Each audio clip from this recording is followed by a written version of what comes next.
एक ऐसा वीरान और रहस्यमयी आइलैंड जहां जाना इंसानों के लिए अपनी मौत को दावत देने के बराबर माना जाता है। बताया जाता है कि इस आइलैंड पर आदिवासियों का एक ऐसा ग्रुप रहता है जो कि 60,000 साल से भी पुराना है। ये आदिवासी अपने इस आइलैंड पर बाहरी दुनिया के किसी भी व्यक्ति को देखते ही उस पर हमला कर देते हैं और तभी तो इस आइलैंड पर जो भी जाता है वो कभी भी जिंदा बचकर वापस नहीं आ पाता। अब आपको शायद लग रहा होगा कि हम आपको किसी हॉलीवुड फिल्म की कहानी सुना रहे हैं, लेकिन दोस्तों ये कोई कहानी नहीं बल्कि हकीकत है। आपको जानकर काफ़ी हैरानी होगी कि यह खतरनाक व रहस्यमयी आइलैंड दुनिया में कहीं और नहीं बल्कि हमारे भारत में ही मौजूद है। और आज की हमारी इस वीडियो में भी हम आपको इसी आइलैंड के बारे में ही बताने वाले हैं। दोस्तों यूँ तो आइलैंड प्रकृति के द्वारा बनाई गई एक ऐसी खूबसूरत जगह होती है जहाँ पर लोग हमेशा अपनी छुट्टियाँ बिताना पसंद करते हैं, लेकिन आपको जानकर काफ़ी हैरानी होगी कि दुनिया में कुछ ऐसे खतरनाक आइलैंड भी मौजूद हैं जहाँ पर जाना तो दूर कोई व्यक्ति इसके आसपास भटकने के बारे में भी नहीं सोच सकता है। और उन्हीं खतरनाक आइलैंड्स में से एक है नॉर्थ सेंटिनल आइलैंड, जो कि दुनिया में कहीं और नहीं बल्कि हमारे भारत में ही मौजूद है। ये आइलैंड इतना खतरनाक है कि भारतीय सरकार ने इसके आसपास जाने पर भी बैन लगाया हुआ है।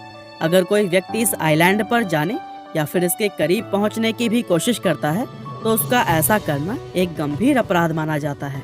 अब आप सोच रहे होंगे कि भला इस आइलैंड में ऐसा क्या है जिसके लिए सरकार द्वारा इतने सख्त नियम और कानून बनाए गए हैं।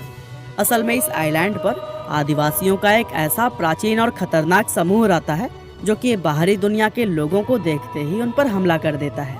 असल में यह आइलैंड अंडमान व निकोबार द्वीप समूह का ही एक हिस्सा है, जो कि अंडमान निकोबार की राजधानी पोर्ट ब्लेयर से पश्चिम की दिशा में सिर्फ 50 किलोमीटर की दूरी पर स्थित है। इस आइलैंड पर रहने वाले लोगों का जीवन बाहरी दुनिया से पूरी तरह से अलग है। यहाँ तक कि इन लोगों को इस बात का अंदाजा भी नहीं है कि इनके इस आइलैंड के बाहर कितनी बड़ी दुनिया बसती है। आपको जानकर हैरानी होगी कि इस आइलैंड पर ये आदिवासी अभी भी उसी तरह से जीवन जीते हैं जैसे कि दुनिया भर के इंसान आज से हजारों साल पहले जीते थे। यहाँ तक कि इन लोगों को खेती करना और आग जलाना भी नहीं आता।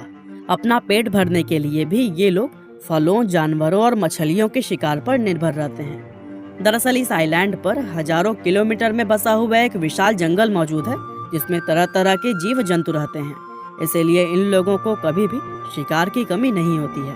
और एक्सपर्ट्स बताते हैं कि सेंटिनल आइलैंड पर रहने वाली इंसानों की ये प्रजाति तकरीबन 60,000 साल पुरानी है।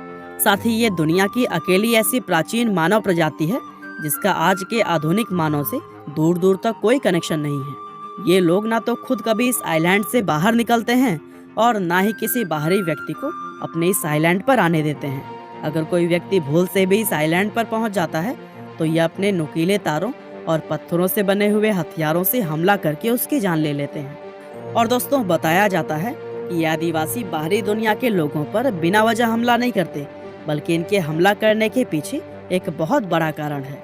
दरअसल काफी समय पहले एक व्यक्ति इस आइलैंड पर पहुंच गया था और यह व्यक्ति जब इन आदिवासियों से मिला तब इसके शरीर पर मौजूद बैक्टीरिया इन आदिवासियों के शरीर पर भी लग गया। बाहरी दुनिया के ये बैक्टीरिया इन जंगली लोगों के लिए बिल्कुल नए थे, जिसकी वजह से ये तुरंत ही बीमार पड़ गए और इस बीमारी में बहुत से आदिवासी लोगों की जान चली गई। और तभी से ये आदिवासी लोग बाहरी दुनिया के किसी भी व्यक्ति को अपने इस आइलैंड पर नहीं आने देते। वैसे ये बड़ी हैरानी वाली बात है कि ये आदिवासी लोग हजारों सालों से हमारे इतने करीब रहे हैं, लेकिन फिर भी ना तो ये हमारे बारे में कुछ खास जानते हैं और ना ही हम लोग इनके बारे में। आज अगर हम चाहें भी तो इनसे कोई संपर्क नहीं बना सकते, क्योंकि ये लोग किसी भी हाल में हम बाहरी दुनिया के लोगों से कोई कनेक्शन नहीं रखना चाहते। अब पिछले 60,000 सालों से यह आदिवासी इस आइलैंड पर दुनिया से पूरी तरह छिपे हुए थे, लेकिन साल 1860 के आसपास एक ऐसी घटना हुई जिसने कि इन लोगों के अस्तित्व से हमेशा के लिए पर्दा हटा दिया। दरअसल हुआ यह कि एक इंडियन मर्चेंट शिप इस आइलैंड के करीब से गुजरते हुए अचानक खराब हो गया और इस शिप पर लगभग 106 सवारी मौजूद थे, जिन्होंने तुरंत ही मदद बुलाने के लिए सिग्नल भेज दिया। और फिर थोड़ी देर में शिप पर सवार कुछ लोगों ने आइलैंड पर उतरने के बारे में सोचा, लेकिन जैसे ही ये लोग आइलैंड की तरफ बढ़ने लगे तो इन पर सेंटिनेली आदिवासियों ने अचानक से हमला कर दिया। इस हमले से घबराए ये लोग तेजी से वापस अपने जहाज में चढ़ गए। इसके बाद से आदिवासियों ने जहाज पर हमला करने का भी काफी प्रयास किया, लेकिन शिप इनकी पहुंच से थोड़ा दूर था और इतने में आदिवासी कोई तरकीब लगाकर इस जहाज तक पहुंच पाते। इससे पहले ही लोगों की मदद के लिए एक दूसरा शिप वहां पहुंच चुका था। हालांकि यह पहली बार नहीं था जब इस आइलैंड पर बाहरी दुनिया का कोई इंसान पहुंचा था, लेकिन हाँ, ऐसा पहली बार ही हुआ था कि कोई इंसान इस आइलैंड पर जाकर जिंदा वापस लौट आया था। और इन लोगों के जिंदा वापस आने की वजह से ही बाहर की दुनिया के लोगों को यह पता चल सका कि इस आइलैंड पर इंसानों की एक प्राचीन प्रजाति भी रहती है। इस घटना के बाद से भारतीय सरकार ने इन लोगों से संपर्क बनाने के लिए कई बार प्रयास किए, लेकिन इन आदिवासियों से कभी भी कोई कनेक्शन नहीं बनाया जा सका। बताया जाता है कि साल 1896 में पोर्ट ब्लेयर की जेल में कैद एक अपराधी जेल तोड़कर इस आइलैंड पर पहुंच गया था और इस कैदी ने सोचा कि कुछ दिन इस आइलैंड पर बिताकर वह यहाँ से चला जाएगा।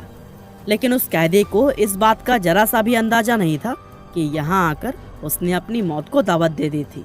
सेंटिनली आदिवासियों को जैसे ही इस व्यक्ति के आइलैंड पर होने के बारे में पता चला, वो इस पर बुरी तरह से टूट पड़े और अपने नुकीले तारों से हमला करके कुछ ही पलों में उसको मौत की नींद सुला दिया।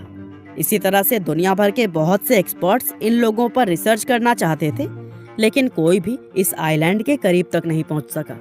साल 1974 में कुछ एक्सपर्ट्स की एक टीम रिसर्च करने और इन लोगों की डॉक्यूमेंट्री बनाने के लिए आइलैंड पर पहुंची थी, लेकिन अभी इन एक्सपर्ट्स की बोट किनारे तक पहुंची भी नहीं थी कि सेंटिनली आदिवासियों ने अपने तीर और भारी पत्थरों से इन लोगों पर हमला करना शुरू कर दिया, जिसके चलते मजबूरी में इन लोगों को वापस आना पड़ा।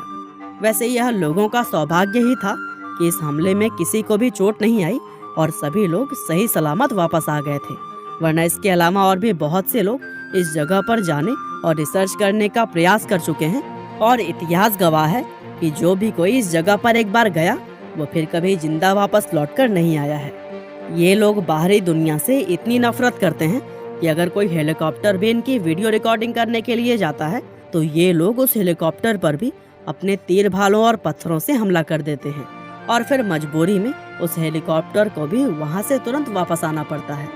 साल 2004 के दौरान भारत में भयंकर भूकंप और सुनामी की वजह से काफी तबाही हुई थी और उस समय भारतीय सरकार ने इस आइलैंड और यहाँ पर रहने वाले लोगों का जायजा लेने के लिए एक एयरफोर्स हेलीकॉप्टर भेजा था, लेकिन इन आदिवासियों ने इस हेलीकॉप्टर को देखते ही इस पर हमला करना शुरू कर दिया और इस हमले की वजह से एयरफोर्स के इस हेलीकॉप्टर को भी तुरंत वापस लौटना पड़ा। इसके अलावा साल 2018 में जॉन एलन चाओ नाम का एक 26 वर्षीय अमेरिकी लड़का इस आइलैंड पर पहुंच गया था। दरअसल जॉन इन आदिवासियों को ईसाई धर्म की शिक्षा देना चाहता था, जिसके लिए उसने कुछ मछुआरों को रिश्वत दी और इस आइलैंड पर पहुंच गया। लेकिन जैसे ही उसने इस आइलैंड पर अपने पैर रखे, सेंटिनली आदिवासियों ने ताबड़तोड़ हमला करते हुए उसी पल उसको मौत की नींद सुला दिया। और दोस्तों, इन सभी घटनाओं को देखते हुए ही भारतीय सरकार ने इस आइलैंड पर जाना पूरी तरह से बैन किया हुआ है। यहाँ तक कि इस जगह और इन लोगों की फोटो खींचना भी अलाउ नहीं है। वैसे देखा जाए तो भारतीय सरकार ने इस एरिया को इसलिए बैन नहीं किया है क्योंकि वो हम लोगों को इन आदिवासियों से बचाना चाहती है, बल्कि इस एरिया को इसलिए बैन किया गया है ताकि ये आदिवासी हम बाहर के लोगों से सुरक्षित रह सकें। दरअसल बाहर के किसी व्यक्ति के इस आइलैंड पर जाने से इन आदिवासियों को कोई बीमारी फैल सकती है और सरकार ये बिल्कुल नहीं चाहती है कि किसी बीमारी के चलते इतनी प्राचीन इंसानी प्रजाति खत्म हो जाए। ऐसे में यह कहना गलत नहीं होगा कि इस जगह को बैन करके सरकार असल में इन आदिवासियों की ही रक्षा कर रही है। तो दोस्तों, यह थी कहानी नॉर्थ सेंटिनल आइलैंड की।